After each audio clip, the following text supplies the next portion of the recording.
কলকাতার একটি নামকরা চার্চ সেন্ট পলস ক্যাথিড্রাল এবং রিসেন্টলি নিউ মার্কেটে রেস্টোরড হওয়া একটি ঘড়ি খুব ভাইরাল, যেটি বাজে মূলত ওয়েস্টমিনিস্টার রিদমে। আজ কথা বলবো ওয়েস্টমিনিস্টার চাইমিং ক্লক নিয়ে। আমি মূলত কয়েন এবং ঘড়ির ব্যাপারেই ভিডিও বানাই।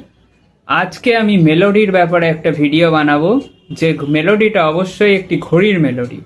মেলোডিটার নাম দ্য ওয়েস্টমিনিস্টার চাইমিং।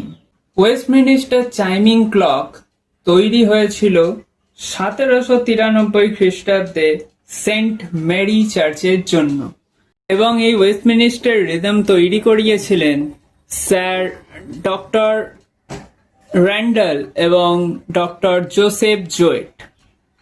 তো ওয়েস্টমিনিস্টার ক্লক কিভাবে কাজ করে সেটাই আপনাদেরকে এই ভিডিওর মাধ্যমে আমি দেখাবো। ভালো করে দেখুন, এই পেন্ডুলামের আড়ালে চারটি 8টি রড আছে। এই রডের ওপরই বাজে বিখ্যাত ওয়েস্টমিনিস্টার মেলোডি।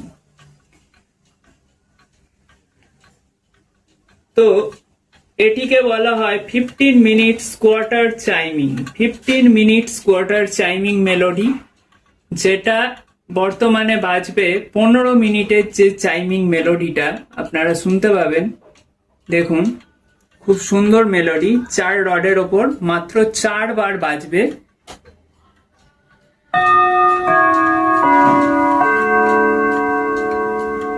এরপরে যে মেলোডিটা সেটা বাজবে 30 মিনিটসের ঘরে এসে।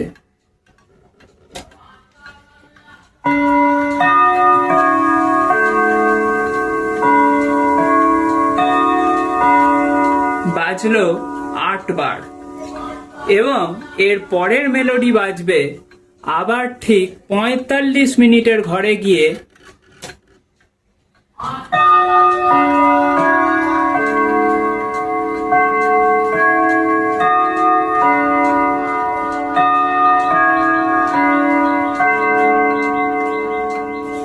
এবং এর পরের মেলোডিটি আবার বাজবে একদম